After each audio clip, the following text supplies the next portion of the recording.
You're listening to The Endless Party with your hosts, Megan Elijah Armstrong.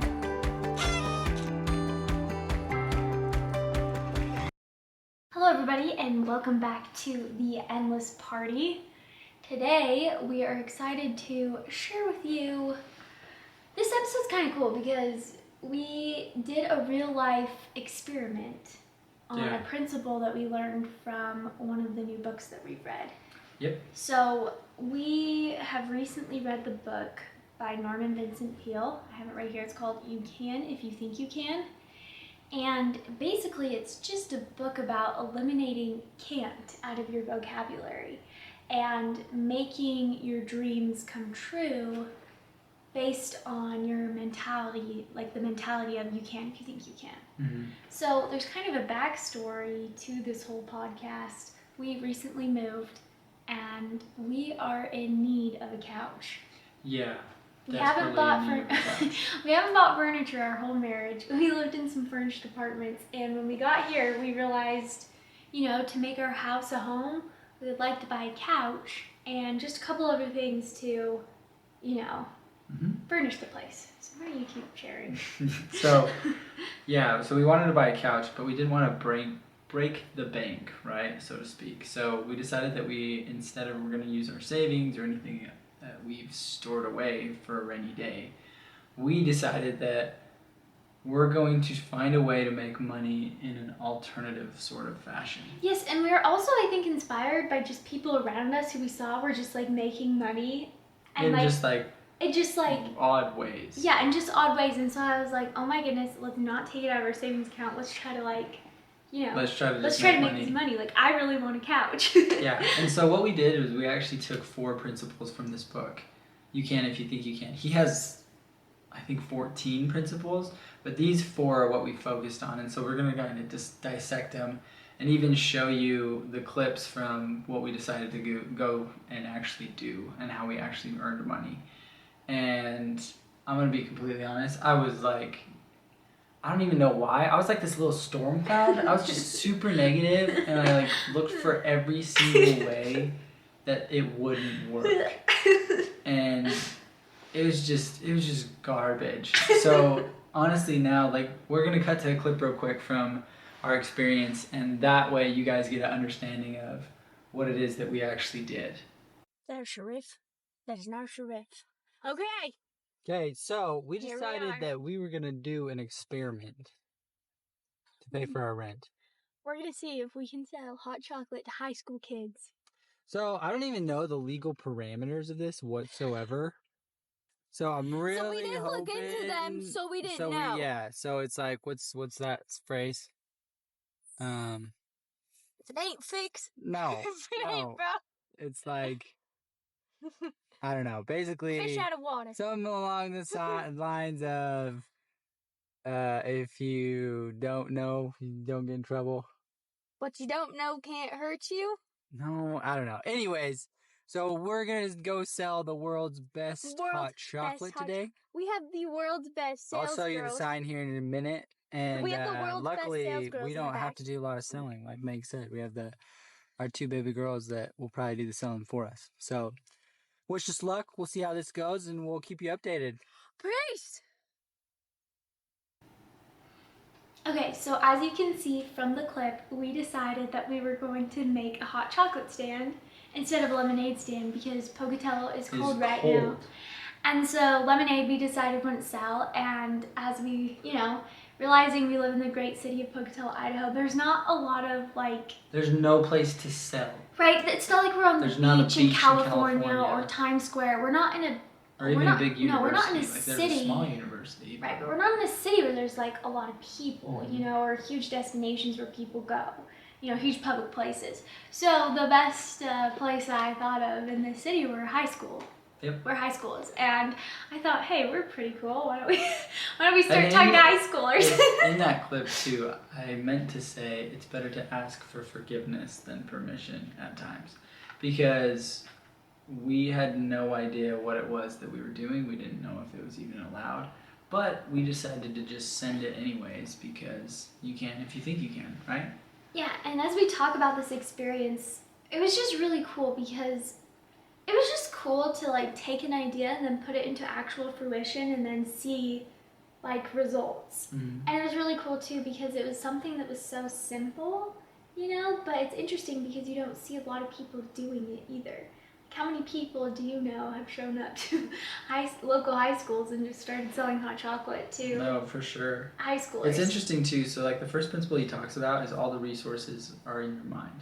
So this was kind of a cool experience just because, like I said, I was looking for every way it wouldn't work. And Meg actually was the one that was like, yo, let's just do this.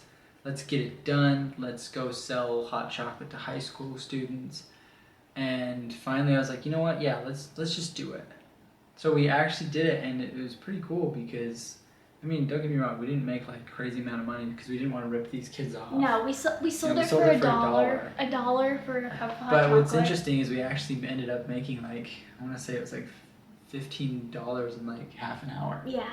You know, and so it was pretty cool, and the whole experience was just a fun and enjoyable process, especially with that first principle of all the resources are already in your mind, and really it's just taking action. And that's all it was for us. Is we got the hot chocolate from my mom's house, mind you, because she had a bunch of it. She said And so it was the cheapest startup ever. And then we made this like little sign that you'll see in another clip here shortly, and that was it. Like, it was such a cheap startup, and we ended up making money. And we ran the business, as you can tell from the back of our car. Mhm. Anyway, so what we're trying to say, you know, is all the resources you need are in your mind. And that's what Norman Vincent Peale says. So meaning, if you want to make money, if you want to do something, it's like you already have all the tools you That you could need. ever need within yourself. Yeah. And that's what really happened. Like, I just wanted a couch, so we just started brainstorming on like, well, what could we do? And this whole hot chocolate business and everything, it came from our minds, you know? Yeah. And so really like the start, and what's interesting too is like the start of any great business or any great endeavor, usually it comes from within, Mhm. right? Like, I don't know how, I'm trying to say, like, you know, you don't go, like Steve Jobs didn't go out and like someone handed him the idea for like Apple. He made it in his mind. Everything he needed for Apple was already like within himself, which is pretty cool. And everything we needed to make this, you know, make some money was in ourselves too, with this hot chocolate stand in like a small way. No, absolutely. It's pretty cool just because it's really put into perspective just how powerful the human spirit is. Because it's like literally you just put into action your ideas and insights that you have, and they work. Yes. You know, and that was what was cool about this experience, is it actually sparked other ideas for us in the future, right? Is all of a sudden we came up with another business idea that we wanted to pursue, and other ideas that really wouldn't have happened had we not taken action with the simple hot chocolate business in the first place. I mean, it was just so inspiring because like we set out to make money and we did. Yeah. And it was just pretty cool. It was cool. I'm gonna be real, like those high school kids were like, I don't know, they were just like super awkward and really intimidated by us. Honestly, I think Some of them were really I think so they paid totally us chill. to like leave them alone. Honestly, that's really what it was. It was like, I don't even want this hot chocolate. Mind you, it was good hot chocolate. It was good hot We did a chocolate. good job. Like we did. Like, it was worth we $1. It was worth $1. It was a nice cup. We put marshmallows in it. Yeah. You know, we made it But by hand. mainly they wanted us to get out of their faces. Pretty much. I think they And were that's embarrassed why- that we were drawing attention to them. But anyways. And that's why they wanted us to like, they were like, here's $1, now leave me alone. But anyways, all the resources you need are in your mind. And as I was thinking about this principle, there was a quote that came to mind by another book by Og Mandino, and it's called The Greatest Miracle in the World. Great book. He's It's, one of my favorite it's authors. such a good book. It's a very inspiring book, and the reason why is basically at the end of the story, he helps you to realize that you are the greatest miracle in the world. Mhm. And all the capacities that you possess in the human body is nothing short of a miracle. So we have a quote that kind of Super ties in quote. with this principle, and it talks about Super the power good. of the mind. Do you want to read it, Meg? I think Or do you you want should. me to read it? Okay.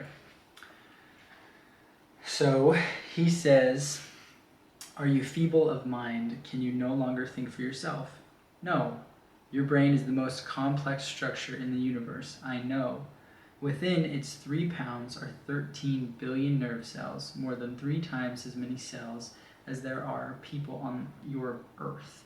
To help you file away every perception, every sound, every taste, every smell, every action you have experienced since the day of your birth, I have implanted within your cells more than 1,000 billion protein molecules.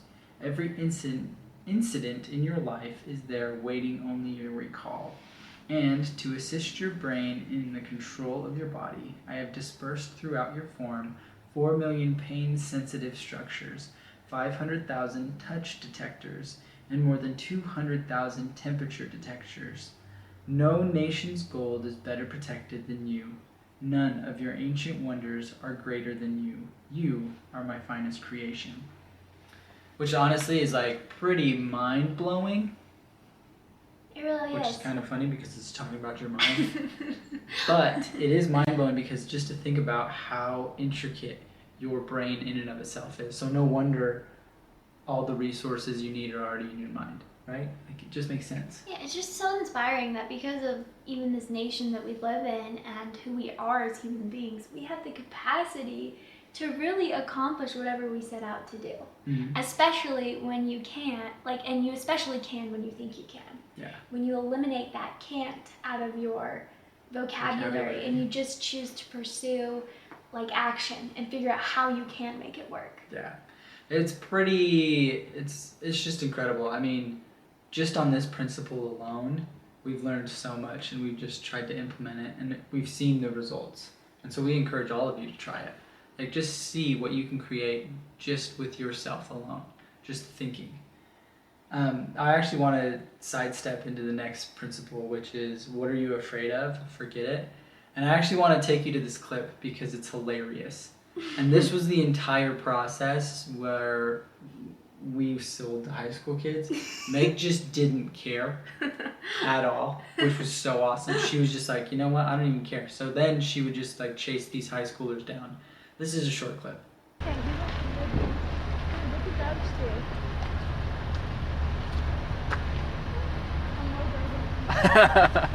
Do it.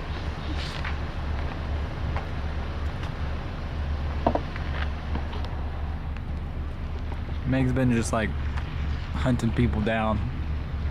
It's pretty awesome.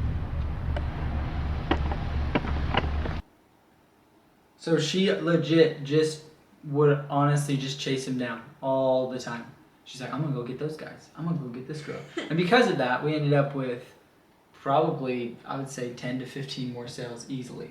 Yeah, and what was also cool about this experience is we also used it as a means to get more subscribers to our channel, which I thought was also pretty cool. So, within this experience and this principle, what are you afraid of? Forget it.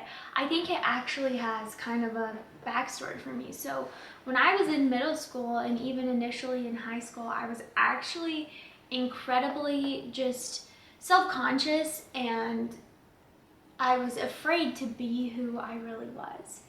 And I look back and I think I don't have a lot of regrets in my life, but I think that's one of my biggest regrets is that I was afraid to be who I really was, during those points in my life. And I think because I was afraid, to be the confident, energetic, enthusiastic person that I am, I missed out on a lot of opportunities. I missed out on meeting people and I missed out on a lot of, just experiences. And as I kind of came to find myself, towards the end of high school and into college, and especially after marrying Elijah and becoming a mom, it's I've come to realize I have nothing to be afraid of in being who I am. Mm-hmm. And it's interesting, when all of us are true to who we are, we all are these confident, happy, successful individuals. That's who we were born to be. And so, I guess my challenge to you is, what are you afraid of in being yourself? Just be who you are, and this hot chocolate stand was kind of cool because it kind of tested all the principles that we talk about. Every principle we talk about on this podcast all of a sudden came into reality with thousands of high schoolers. Because it was super interesting, when we would show up at these high schools, we kind of had to not get into character, but we had to get really excited about what we were selling. Because we were putting ourselves out there, Well, what's interesting is Meg actually made this observation. wasn't that we were selling hot chocolate, we were selling ourselves, right? Anybody can go buy hot chocolate, and most of them probably had hot chocolate mix at home, They For probably, free. yeah, definitely they did. right? Especially in Pocatello, Idaho. Yes. But the reality was, the kids, well, two things. Kids either really liked us and thought we were dope, Or they did and then not they like bought it. hot chocolate, or they bought hot chocolate because they wanted us to leave them alone. Which Or they either just way walked was fine. But it's a pretty cool concept, and I think just to even emphasize this further, it's not only a risk. Like, you should be your authentic self and be enthusiastic and be who you were meant to be, but also I think so many people are afraid to take the risk in pursuing what it is that makes them happy, or their business, or whatever it is they're wanting to accomplish in life. People are afraid, and I like what Norman Vincent Peale says, because he says, "What are you afraid of?" And then just forget it. Right. Like, he's like, who cares? Like, drop it to the wayside. Like, turn away from it, because there was actually, this reminds me of a quote that we just recently read, and it was like, 8 years from now, you will be much more upset that you didn't take the risk of pursuing your dreams, because you will be 8 years older, and you will be that much more miserable because you have spent the last 8 years debating whether or not to take the Yeah. risk. So really, it's like, yeah, you should be slightly nervous to take a risk, but you should be more nervous To to not- not take yeah. the risk, because that's what's going to eat away at you. Sure. So within the experience of selling hot chocolate, you know, what was the worst thing that could happen? The worst thing that could happen was these kids would say no, and they would reject our hot chocolate and our idea. But the thing is, And they did. And they did. And A lot of them. most majority most of of them did. But actually a lot said yes too. Yeah. And what's cool is, like, we could focus on all the kids that said no, but instead this podcast is about all the kids that chose to say yes. Mhm. That's what we're focusing on in this experience. And so I think too, we had to, like, put ourselves out there and not be like, rejection was inevitable. Not everyone was going to buy It a was cup of gonna hot happen. chocolate, especially when you're dealing with teenagers. That'd be really Like, convenient if they all bought one, because we'd be Yeah, it would- pretty wealthy we right now. would have 3 couches at this point, but but anyways, that was, you know, what was the worst that could happen? The worst is that they could say no, and, like, I don't know, don't be afraid of rejection. It's inevitable. Well, That's just, and like, kind it's of part actually of a life. perfect leeway into our third principle, which is ease up, have a sense of humor, and that's how we took it every time we, like, got a no. Like, Meg was, it's so easy to just bounce it off, you know. And I mean, granted, we're also older, so that probably helps. Like, we don't really care what high schoolers No, I mean, we're very sure in who we are, and our, Yeah. like, worth doesn't come from whether the kids are think, buying whether or cups of not hot a high chocolate. schooler will buy a cup of hot chocolate. But what was cool about this process is, like, there was one experience. We have the clip, but it's not the greatest material, so we're just gonna relay the story. And there was this kid, Meg, again, just took off after these, like, These kids this would be, group like, of, walking to their 5 cars, kids. and I just would, like, send it. And so she ended up walking up to him, and they were like, "Hey, you want to buy us, like, the world's best hot chocolate? It's $1." This kid's like, "I only have a $50 bill." She goes, "Dude, 50 cups." Like, without hesitation, she immediately just is like, "Yo, just buy 50 cups. Perfect." No worries, we'll just have 50. And, Yeah, and of and course like the he's kid like, just, like, starts laughing, and then he's like, yeah, no, like, that's not happening." But it was fun just because this whole process and this whole experience, even though we were rejected time and time again, we were able to just laugh it off and have a sense of humor about it. And because of that, honestly, the experience was just a positive experience. it was so fun. Even though we probably had 20 no's to every one yes. Yeah. Honestly, it was, like, so fun. It was too. fun. It was just a Like, blast. we came back and we were just, like, amped because it was just so It was fun. so fun. And then we did it again. And here's something, we did it again. We did it twice. We did it 2 different high times. schools. So the thing too about, like, ease up, have a sense of humor, is something that I've discovered in life is that it's so much easier to laugh about situations than cry about situations. Yeah. So if I can turn something super negative into something very positive or funny, then normally life is a lot better. And I actually want to take the example. So Elijah and I, we have a very open relationship, but of course, like any couple, like, we experience conflict. You know, it would be ridiculous to assume Assume that that we we don't. never have problems. But what's interesting We is don't. We're perfect. No, we're we're definitely not. not. But what's interesting, when we're in these kind of more heated situations, it makes me laugh. Conflicts. When we are in these more heated situations and feelings are getting a little bit more like just serious, and you know, Elijah and I have started to kind of just like laugh at ourselves when we are kind of mad. And the way we do it, the way I break up, you know, the thing is, normally like a phrase will be said or someone will say something, and normally I'll come up to Elijah and be like, I mean, it sounds like it's not joking, but it is, and I'll be like, I'm really mad at you. And I say it in a voice that's not like yelling. I'm just like, I'm mad at you. And he goes, I know. And he goes, I'm mad at you.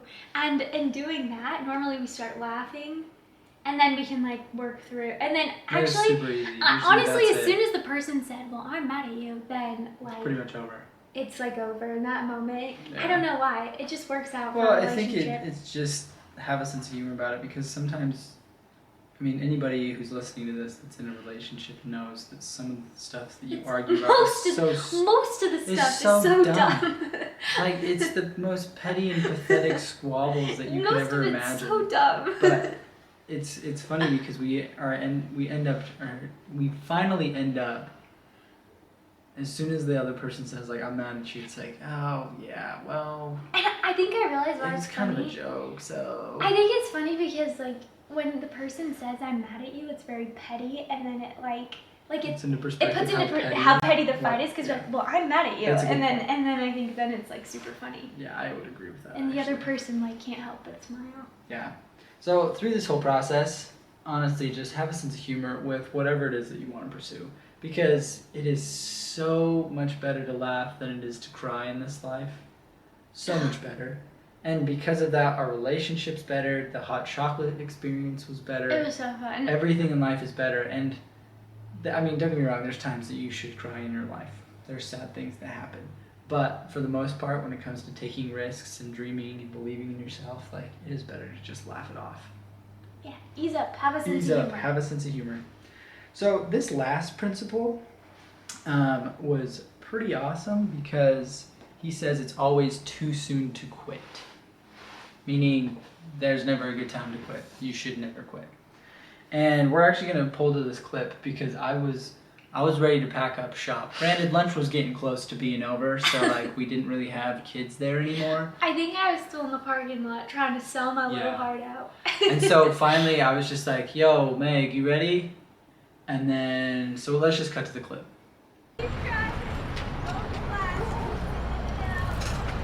All right, you ready? Yeah, I'm Hey, ready. you want to buy the world's best hot chocolate? I don't have any money on here right Do you have now. Venmo? No. What? Tell you what, do you have a YouTube? Are you on A what? YouTube? YouTube? Yeah. If you subscribe to our channel, I'll give you one for free. Okay. What's your name? Roxana. Roxana? Mhm. Ah, that's a nice name. What's your name? Elijah. That's my wife and our two baby girls over there. Aww. What? Okay, if you go at the Endless Party.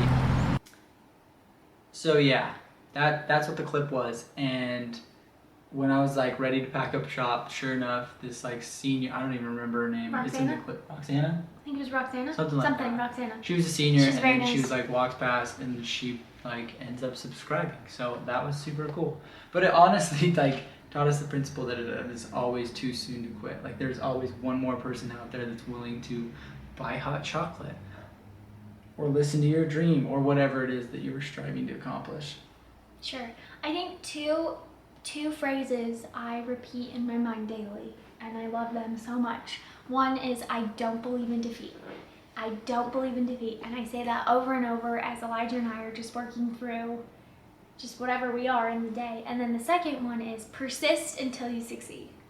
And I think the longer I've been alive and the more I've come to understand what life is about, those who succeed are the ones who persist. Persistence is one of the best qualities I think you can choose to adopt in your life. Persist, persist, persist. Never give up, never surrender. Keep the fight up. Don't quit. Yeah, now I'm amped. But no, it's actually kind of, it's cool. And here's what's crazy is this this experiment might seem a little silly just because it was. Like, it is a little silly. We were selling hot chocolate to high schoolers.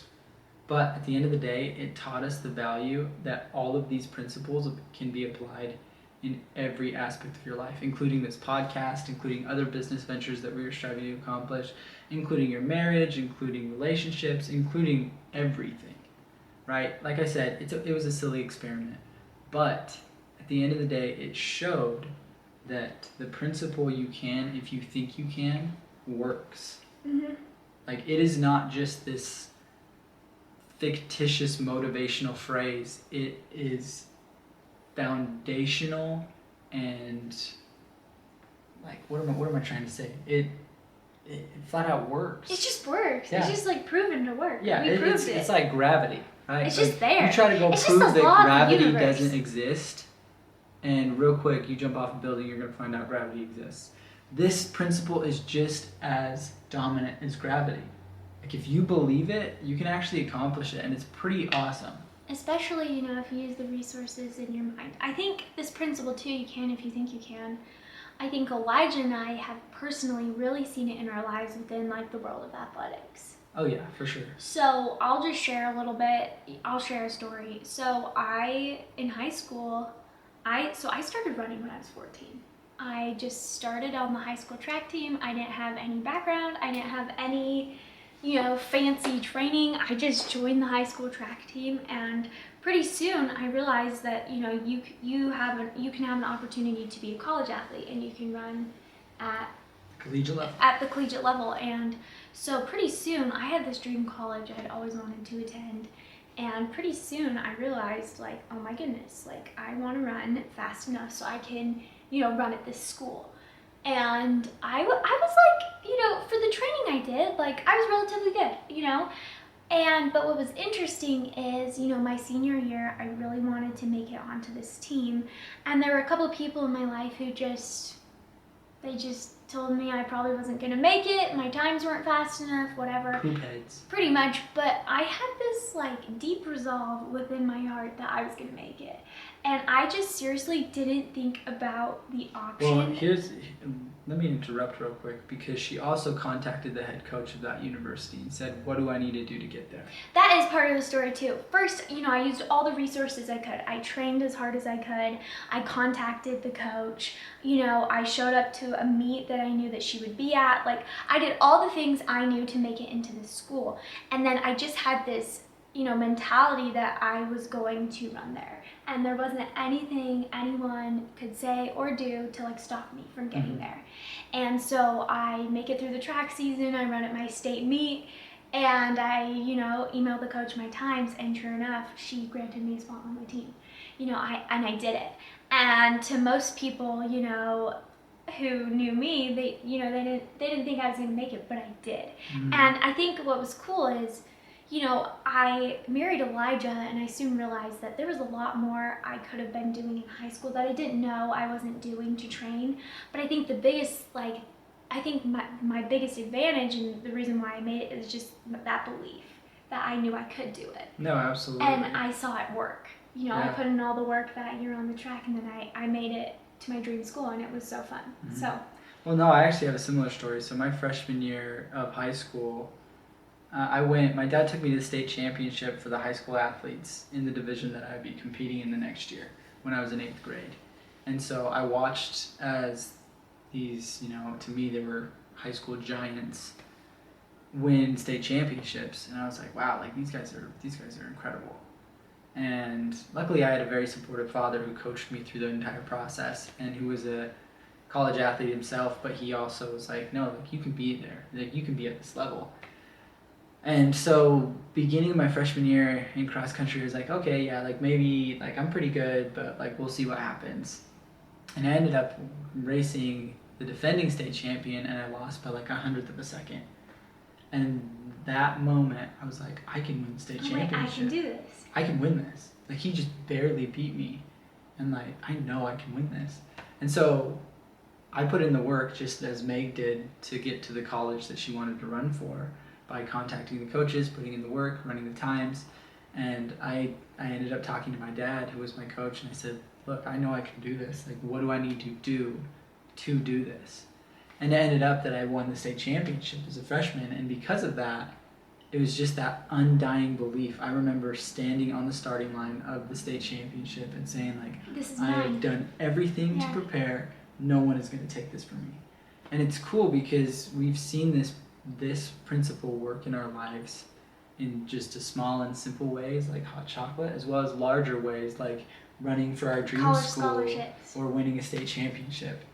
And I think too, I'm so thankful for just that role that athletics played in my life, that it gave me that belief of setting a goal, using all my resources I had, and then reaching it. Because even now in mine and Elijah's life, people We do have, the same thing. we do the same thing, but people tell us we can't do it All the every time. day. All the day. All Probably the days. all the days. All the days. How many times do you think we hear it a week? A week? Oh. Ugh. Almost daily. Honestly, not that often because we just don't listen to them. Well, now we don't listen, but people don't believe in this podcast. People don't believe in the lifestyle that Elijah and I are choosing. Wanting to live and choosing to live every day. And people don't believe that, that the way we choose to measure our life is a measure of success.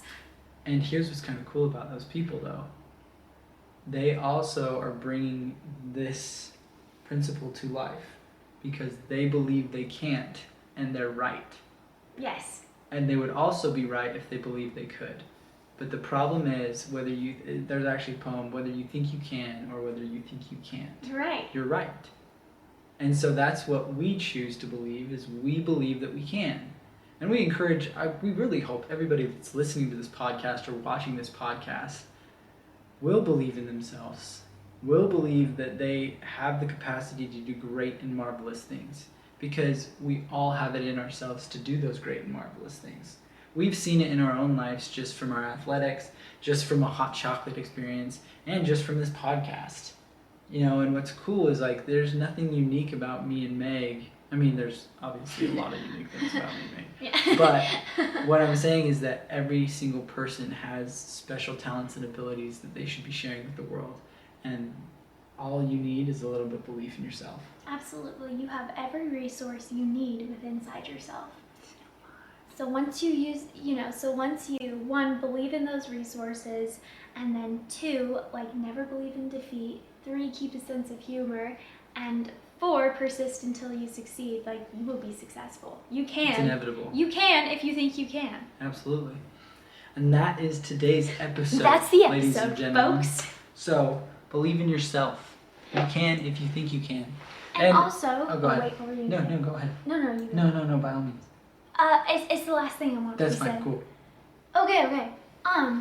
If you would like to subscribe so we can buy a couch, Subscribe please now. do so. Please do so, because We would greatly appreciate we it. would, we'd like a couch. Yeah. It would be nice. A couch, maybe a lamp. We're But a if family not, of 4. Okay? We're a family of 4. And we have 2 chairs. so 2. 2 chairs. So anyways, Subscribe. do whatever we need to do. No, you'll hear that later. Okay. Thanks, Thanks, guys. We guys. appreciate it. Till next time. Peace.